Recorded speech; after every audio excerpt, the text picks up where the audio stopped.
Assalamualaikum warahmatullahi wabarakatuh. Perkenalkan, nama saya Intan Salsabila Pratiwi. Kami dari kelompok 11 ingin mempresentasikan tentang pengertian perkembangan sosial menurut Erikson. Perkembangan sosial menurut Erikson adalah proses bertahap yang dialami manusia sepanjang hidup, dimulai sejak bayi hingga usia lanjut. Erikson menyebut pendekatan ini sebagai teori psikososial yang menghubungkan antara aspek psikologis individu dengan pengaruh lingkungan sosial dan budaya. Menurut Erikson, perkembangan seseorang dipengaruhi oleh interaksi antara individu, masyarakat, dan kebudayaan. Setiap individu memiliki kemampuan untuk beradaptasi dengan lingkungan yang terus berubah melalui hubungan sosial dan institusi di sekitarnya. Erikson juga menyoroti pentingnya pengasuhan, struktur keluarga, dan budaya dalam membentuk daya ego anak, yaitu kemampuan untuk menerima tanggung jawab sosial dan menjalankan peran di masyarakat.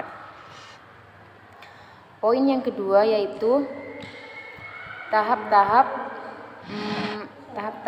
dalam lingkungan sosial menurut Erikson, yaitu ada 8. Yang pertama yaitu kepercayaan dan tidak kepercayaan. Dimulai dari usia 1 tahun atau disebut dengan masa bayi. Di sini fokus dengan membangunkan rasa percaya pada orang lain dan dunia. Bayi mengembangkan rasa percaya melalui perhatian, kasih sayang, dan respon orang tua terhadap kebutuhan mereka. Yang kedua yaitu kemandirian dan rasa malu dan ragu. Dimulai dari usia 1-3 tahun yang disebut dengan masa kanak-kanak. Anak belajar melakukan hal-hal sendiri seperti berjalan, berbicara, dan mengendalikan kebiasaan tubuh. Lanjut, yang ketiga yaitu inisiatif dan rasa bersalah. Dimulai dari usia 3-6 tahun atau disebut dengan masa sekolah. Fokus dengan bereksperimen dan mengambil inisiatif. Anak mulai berinisiatif mengeksplorasi lingkungan, mencoba peran baru, dan memahami aturan. Terus yang keempat yaitu kerajinan dan rasa rendah diri. Dimulai dari usia 6-12 tahun yang disebut dengan masa sekolah, yakni fokus dengan mengembangkan keterampilan dan kompetensi. Assalamualaikum warahmatullahi wabarakatuh. Perkenalkan, nama saya Muhammad Abitanaya. Saya dari kelompok 12 akan mempresentasikan perkembangan sosiologi Erikson.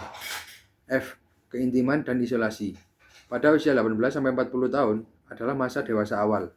Biasanya, pada usia ini fokus menjalin hubungan yang intim dan bermakna.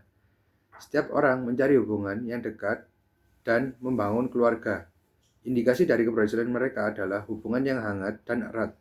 Indikasi dari kegagalan mereka adalah rasa kesepian dan ingin mengurung diri. Generativitas dan stagnasi. Usia 40-65 tahun adalah masa dewasa madya. Mereka fokus memberikan kontribusi pada generasi berikutnya.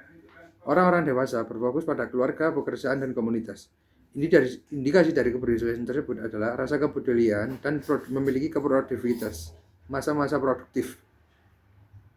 Dan indikasi dari kegagalan mereka adalah rasa stagnasi dan tidak berkembang atau tidak memiliki kontribusi terhadap masyarakat.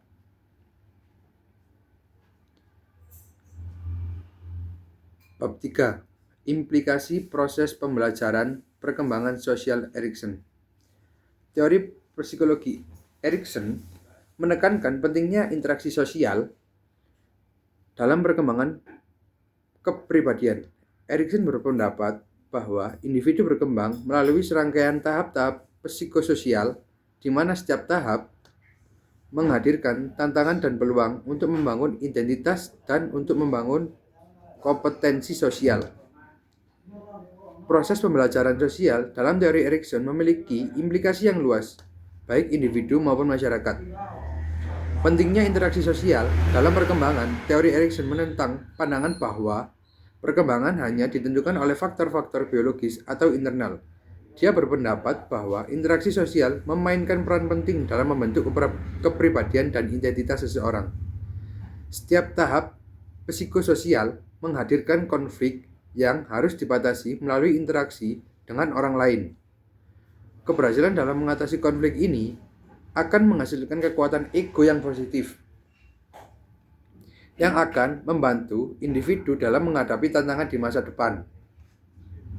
Seperti halnya pada kepercayaan dan ketidakpercayaan.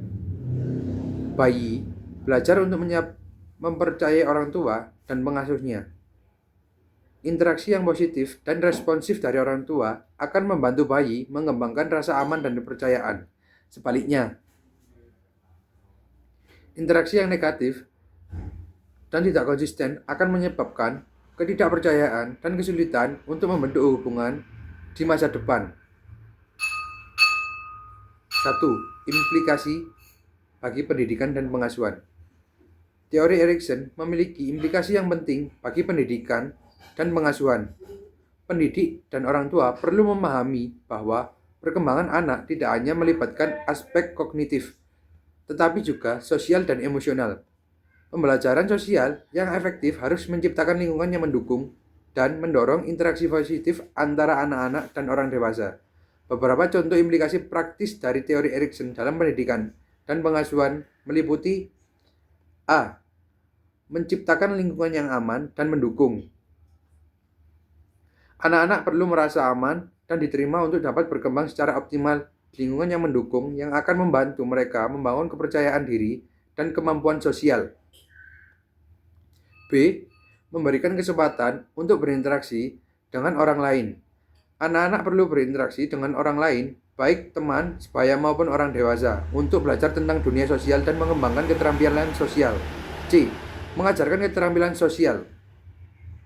Pendidik dan orang tua perlu mengajarkan keterampilan sosial yang penting seperti komunikasi, kerjasama, dan pemecahan masalah. D. Memberikan dukungan emosional. Anak-anak perlu merasa didukung secara emosional untuk dapat mengatasi tantangan dan mencapai potensi mereka. 2. Implikasi bagi masyarakat. Teori Erikson juga memiliki implikasi bagi masyarakat secara keseluruhan, mendorong interaksi sosial yang positif yang akan membantu individu berkembang menjadi warga negara yang bertanggung jawab dan produktif. Beberapa contoh implikasi praktis dari teori Erikson bagi masyarakat adalah A. Membangun implikasi praktis. Membangun sistem pendidikan yang inklusif. Sistem pendidikan harus dirancang untuk mendukung semua anak terlepas dari latar belakang mereka. B. Mendorong partisipasi masyarakat. Masyarakat harus mendorong warga negaranya untuk berpartisipasi aktif dalam kegiatan sosial dan politik. C. Menciptakan lingkungan yang toleran dan menghargai perbedaan. Masyarakat harus menciptakan lingkungan yang toleran dan menghargai perbedaan, sehingga semua orang merasa diterima dan dihargai. Baik, berikutnya adalah bab terakhir, kesimpulan. Kesimpulan dari teori ini adalah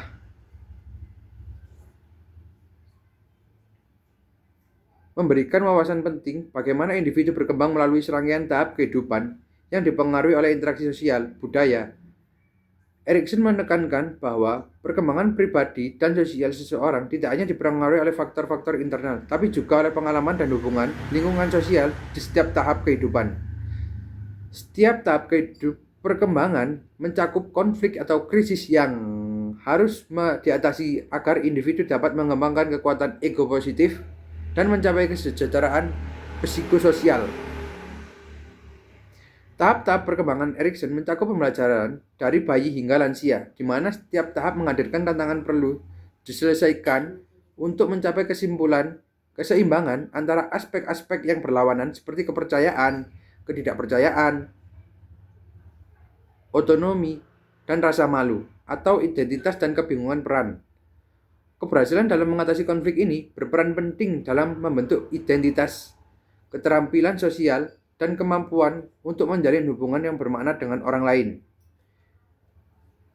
Implikasi teori Erikson dalam pendidikan dan pengasuhan sangat luas, di mana orang tua dan pendidik harus menciptakan lingkungan yang aman, mendukung dan mendorong interaksi sosial yang positif. Pembelajaran sosial yang efektif akan membantu anak-anak untuk mengembangkan keterampilan sosial dan emosional yang penting untuk kehidupan mereka. Selain itu, masyarakat juga memainkan peran penting dengan menciptakan sistem pendidikan inklusif, mendorong partisipasi sosial, serta membangun lingkungan yang menghargai perbedaan. Secara keseluruhan, teori Erikson menunjukkan bahwa perkembangan sosial psikologi seseorang adalah proses dinamis yang melibatkan interaksi antara individu, keluarga, dan masyarakat. Dengan memahami dan menerapkan prinsip-prinsip teori ini, kita dapat lebih baik mendukung perkembangan pribadi dan sosial individu di berbagai tahap kehidupan. Sekian presentasi dari kelompok kami. Wassalamualaikum warahmatullahi wabarakatuh.